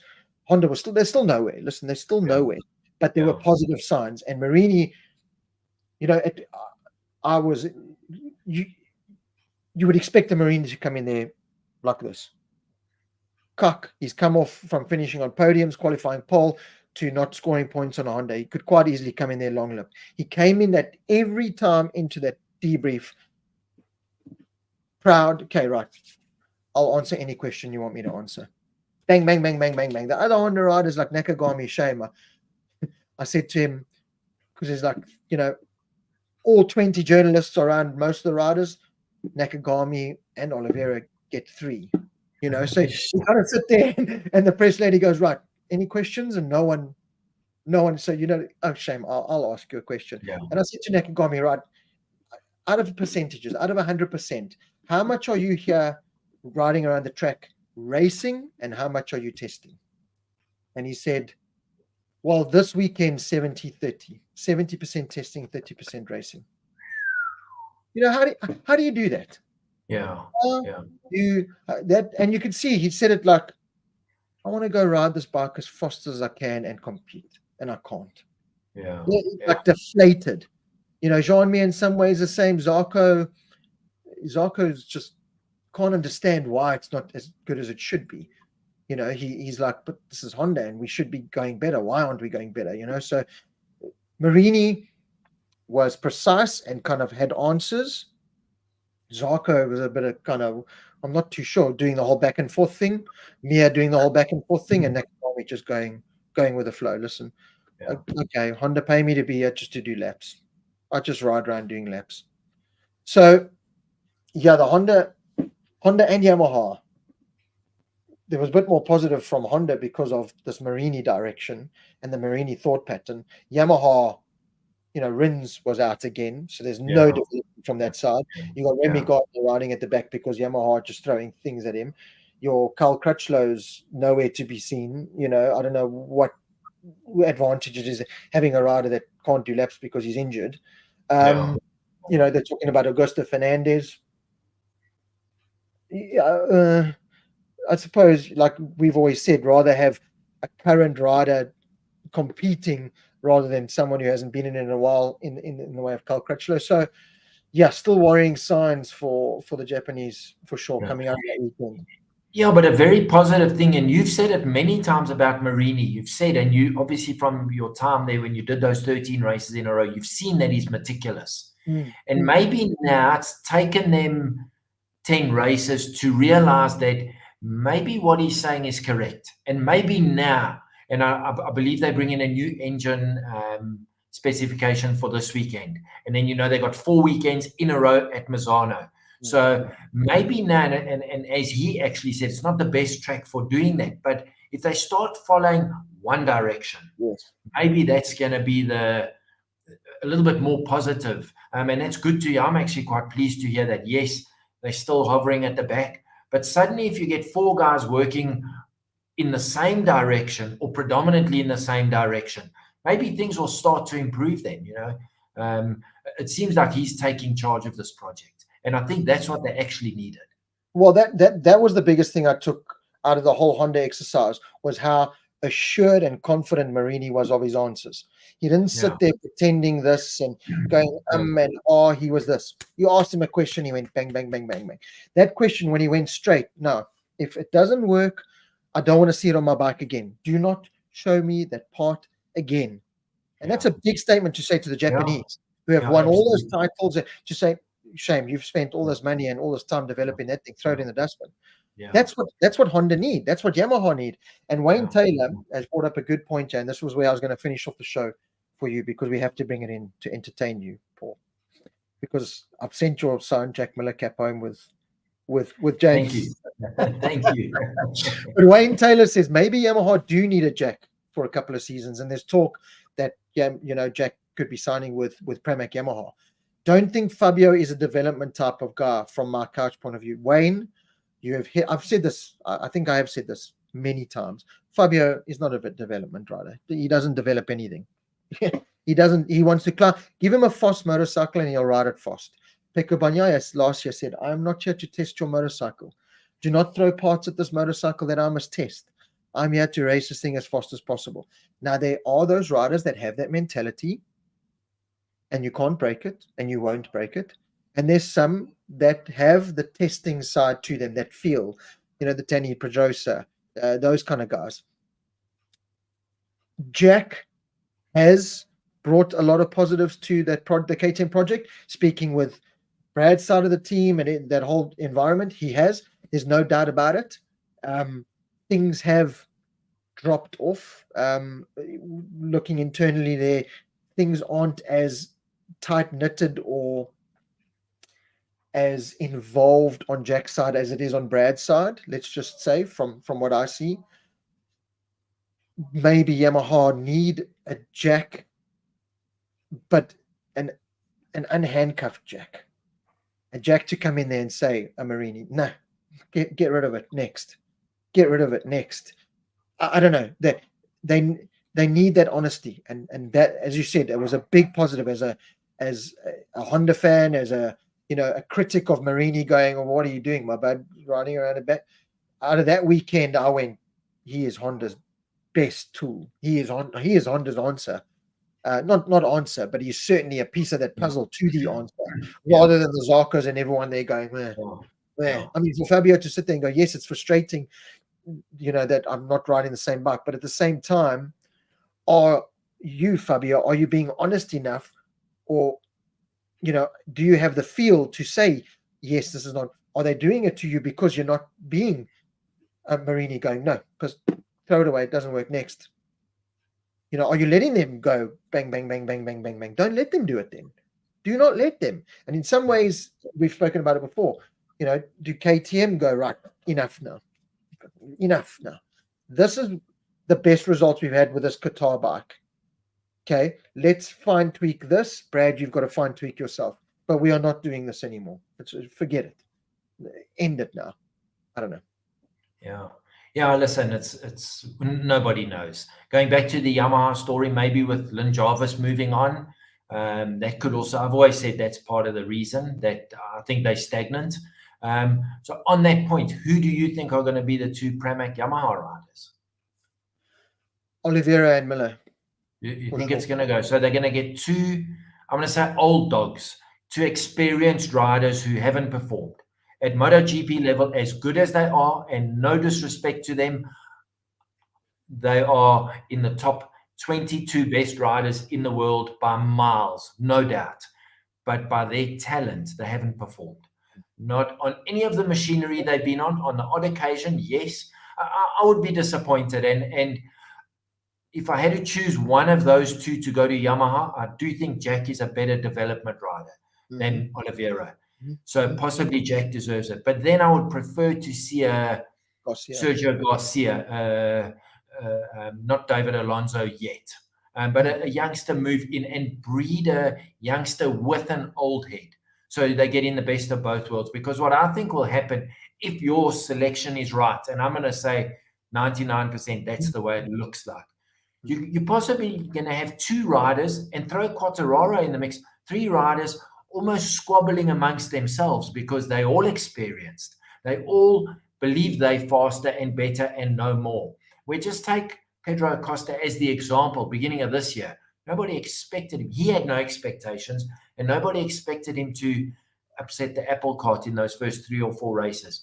Me personally, and I said exactly the same with Honda, we should have put a unknown youngster on the bike as one of the riders just to get a fourth opinion from nowhere. So yeah, anyway, let's see what happens. And coming out of my mouth to say I'd prefer to see Jack there than Oliveira. I posted on the one of your, I can't remember who said they got kicked off a website, the Jack Miller Facebook page, and I are not best mates. I can tell you that right now. So because I voiced an opinion that I don't believe he deserves to be there, but possibly in that role he could be the right guy. We've said it many times before, and again, I got to spend time with Jack. He was a deflated Jack at Silverstone. I won't lie. He was almost in tears because he was going home. Literally up until the last couple of days that this Pramac deal has potentially come and there's money involved, and then I don't know what the full story is. Jack was going home, and that was honest behind closed doors. No bullshit with me and James. I'm going home. I have nothing. I'm going home, and it's hard to say that with your wife and your kid there, and you've invested so much. And as I said, there were a lot more Jack Miller caps out there than most of the other riders. So he's definitely got something to offer, but the results speak for themselves. There were glimpses at Silverstone with a good sprint race, didn't really work out but I think that's all in here as well. I think Jack lets this control too much of what's happening. Yeah. In a way, again, I'm on the fence. I understand why Pramac would go with Oliveira and Jack because of the experience and try and bring something in. I think they both bring commercial value they bring in much more commercial value as to Sergio Garcia. But you cannot overlook the fact of exactly what you're saying is a Garcia would come in there as a blank piece of paper. Yeah. And he would be able to say, this is what's good about your bike and this is what I don't quite like about your bike. Whereas Jack and Oliveira, and Marini was the perfect example of it, saying, I had to get Ducati out of my mind. I had to start my motorcycle racing journey, my MotoGP journey from now. As if the Honda's the first bike I've ridden, and change myself to it. I can't start. You cannot try and make something it's not going to be. I know there's this term, you polish a turd. MotoGP, you cannot polish a turd. It's got to a level where you can't do it anymore. You can't, like that. Stop thinking like that, and I must think like this. And are Oliveira and Jack going to come in and try and make it something it's not, whereas a Garcia would come in and just make it something that he can go fast on? I agree with you fully, but again, it's a commercial game. It's a money game. The clear-cut decisions that are to us, put a fast youngster on and go. It's not that clear-cut. Jack comes with massive commercial value. Oliveira comes with the whole of Portugal behind him. So you can understand why Pramac are doing it. Whether it's the right choice or not, who are we to say? Oliveira isn't a development rider either. Wayne Taylor, beautiful riding style, but poor results. And again, like I said, the whole Oliveira kind of aura, the presence is gone. Like 3, 4 at most journalists around him. At most. Pedro Acosta, you had to fight to get a space for Pedro. You had to fight to get a space for Brad. You had to fight for Pecco, Martin, Bagnaia. And Oliveira And Aral, yes, you could do what you wanted with them. Yeah. It was sad to see in many ways because there is value to them, but the results. Yeah, Jack, absolutely. you had to fight to get a spot for Jack. Just shows Yeah. you the value that is Jack, but as you said, Yeah. no results Yeah, there. most No yeah, results. most certainly he's got a presence in the paddock. Absolutely. Yeah, but I still think, and we use Sergio Garcia. It could be probably one of 5 or 6 Moto2 riders that could fill that spot. I think they might be missing a trick there. The other thing is, do they not? And I suppose if they've got a guy like Sergio Garcia trying to win the Moto2 championship, you can't substitute him when Alex Rins gets injured and say, okay, well, now you're going to ride the bike for the next 3 weekends because, what is he doing now? What am I actually doing? So, that would never work. So it's a difficult one. Rins also a little bit of a problem. He's always been injury prone. And now I'm presuming it was the same leg. I think it was his right leg because I saw him hobbling off after his crash. And, then you can't, even the commentator said, oh, that doesn't look good. And, they know, and they know the riders intimately. So, he's a bit of a worry going forward. He was limping on the Thursday. He's got this permanent limp now, and I've said it before. I think he's damaged goods. Phenomenal talent, there, but at the project where the Yamaha project is now, how much of an asset is he? I worry. And Andre Calvert, makes a good point. To be fair, Oliveira looks like the hunger is gone. I mean, there's a couple of riders I put in that kind of framework. Oliveira, Jack in a way, Morbidelli. That just doesn't seem to be, like I said, you sit with the debriefs and, Pedro's animated. He'll come in there, but there's this Marini, Mir, Oliveira. Jack was deflated this weekend. Okay, he still plays the team game and the suit and tie in a way that good press. Yeah, you can definitely see why the results are the way they are. If being there now, seeing, just like I said, you can tell a lot by just the way the rider, and to the public, we see the riders in the TV broadcast where they're kind of like, okay, be nice, in the debrief they can actually be a bit more laid back because it's journalists they're comfortable with. They're journalists that they see every single race meeting. They know journalists, so some of them are going to put clickbait stuff and pull the piss out of it, and that once or twice they still said they'll look at a journalist and say, hey, like, I know I've said something there that you can spin it, don't jokey, but you can just see by their demeanor where they are in their kind of mindset and their racing state. And a lot of them were disappointing to see that they were deflated. They were just like, Quartararo was probably the biggest one that I looked at. There was no positive. There's nothing whatsoever. There was no positive from Quartararo. And I say Quartararo, I label him because this is a MotoGP champion of 2 years ago. A massive talent there that's getting paid a lot of money. Is he doing the work? I don't know. There's a difference between, and this is why I asked Nakagami that mindset. Is Fabio too much in the racing mindset that he's forgetting, that he's not able to think and pinpoint things, where Marini's definitely got a good balance of the race to develop mindset ratio, because he knows it's pointless me being in this full race mindset because I've got to relay information to try and benefit this project. So Fabio going out there and going as fast as he can, wringing the neck out of it, comes in the pits and say, okay, how did it? Oh, geez, actually, I don't know. I was in the zone.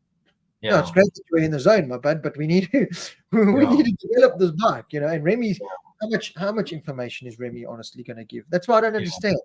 I don't understand why Yamaha throw all these parts at him, because how much what information are you going to get from Remy in one weekend?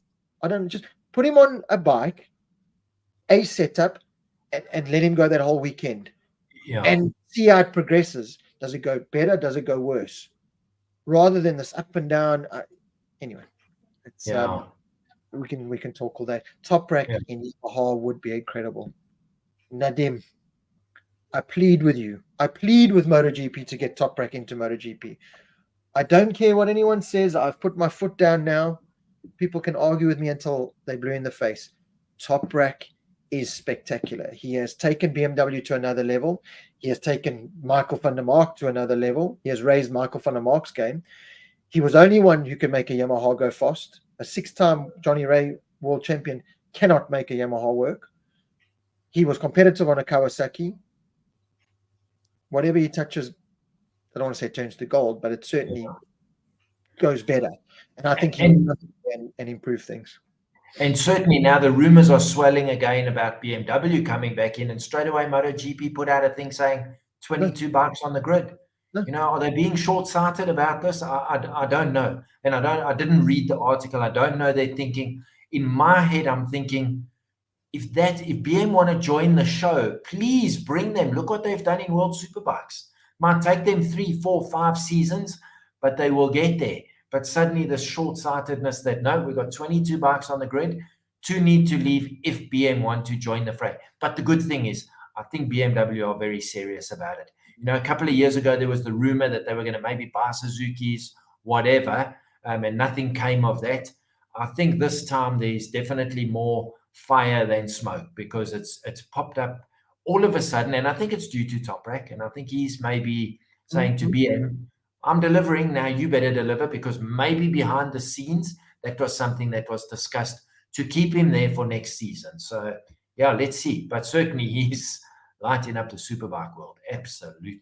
I think Toprak's just looking at Johnny Ray and going, right, I can be Mr. World Superbike and go win 6 world titles. Yeah, what does it mean? Yeah. There's Johnny Ray getting lost in World Superbikes.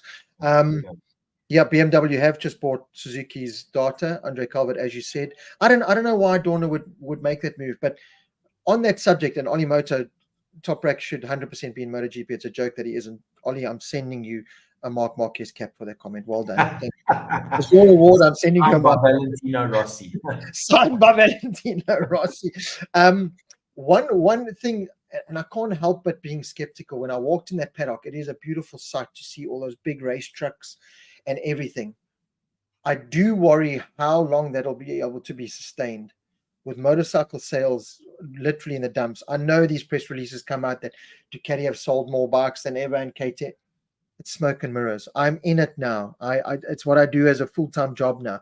It's smoke and mirrors, these motorcycle sales.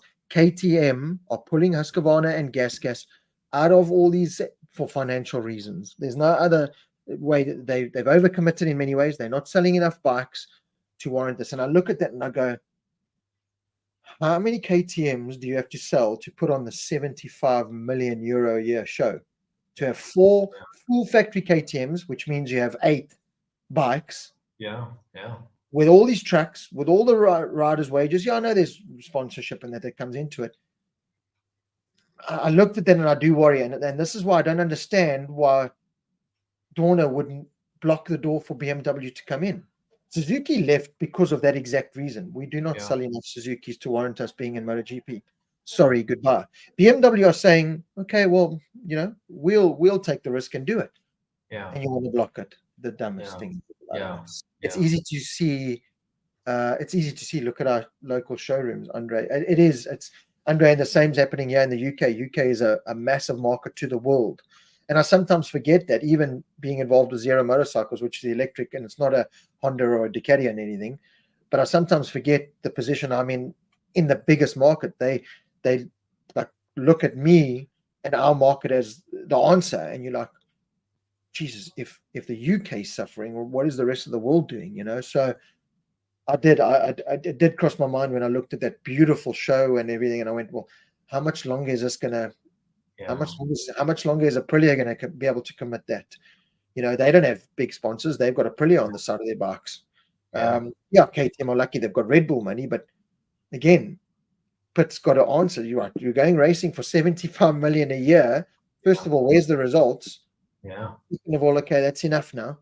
You know, and there's motocross and there's It's just the skeptic in me. Absolutely. No, it's reality. It's not the skeptic. It's, you know, worldwide, the motorcycle sales are down. I don't know percentage wise. I think that what keeps the Japanese bikes afloat. They sell so many scooters in Asia. They're not selling R1s and Fireblades. Yes, they are, but not the numbers. They're selling millions of scooters. So that's what I think keeps a lot of them. Well, definitely Honda. That's what keeps them afloat. They sell millions of those, so they can keep, obviously high turnover, less profit. But the superbike market, I think, is I don't know. I mean, there was talk. I read an article somewhere saying that they're looking at selling 600s as the focus once again. That's the way it's going, because it's just becoming unsustainable to race and keep thousands as the going concern, if that's the right word. Yeah, interesting point. Let's see. Ollie Motor, I saw people wearing Marquez caps with Rossi shirts at Silverstone. I will never be one of them.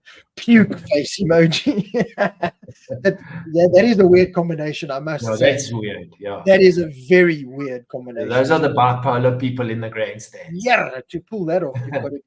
That is.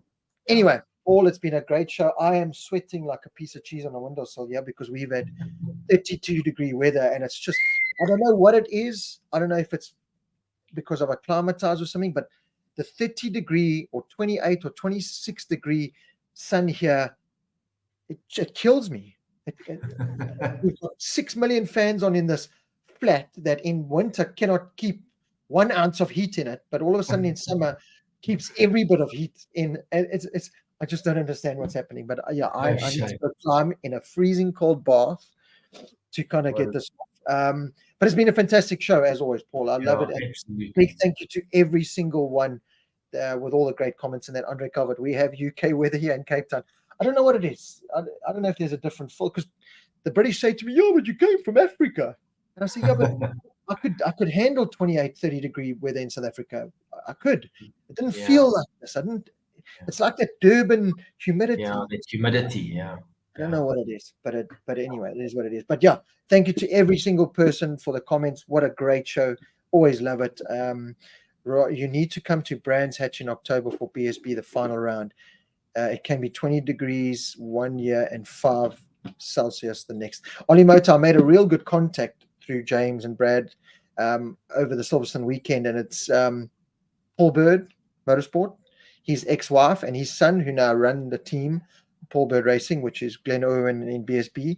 So, and yeah, she was very kindly, like, open to the idea of me going as a guest and being involved with them. So, Ollie Motor, hopefully I will see you at a lot more BSB rounds. So, Paul, thank you for again taking your time out to do this, and yeah, we'll see you next week, Tuesday. Absolutely. Yeah, Rob, enjoy the racing this weekend, and we'll chat next week. Thank you, everybody. Have a great night. Goodbye. Cheers.